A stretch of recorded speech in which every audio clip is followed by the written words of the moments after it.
ಬೆಂಗಳೂರಿನ ಇತರ ಸುದ್ದಿಗಳನ್ನು ಫಟಾಫಟ್ ಅಂತ ನೋಡೋಣ. ಜಸ್ಟ್ ಫೈನಲಿ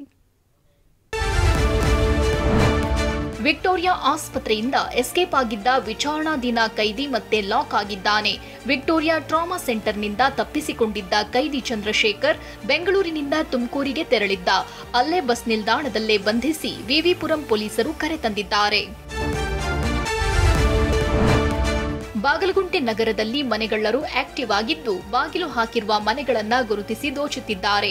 ಸೌಂದರ್ಯ ಲೇಔಟ್ನಲ್ಲಿ ನಿನ್ನೆ ಮಧ್ಯಾಹ್ನ ಮಾರುತಿ ಅನ್ನೋರ ಮನೆಗೆ ನುಗ್ಗಿದ ಖದೀಮರು ಮಾಂಗಲ್ಯ ಸರ, ಬೆಳ್ಳಿ ವಸ್ತುಗಳು ಸೇರಿದಂತೆ ನಗದು ಕಳ್ಳತನ ಮಾಡಿದ್ದಾರೆ. ಪಕ್ಕದ ಮನೆಗೂ ಕದಿಯಲು ಯತ್ನಿಸಿದ್ದು ವಿಫಲವಾಗಿದೆ.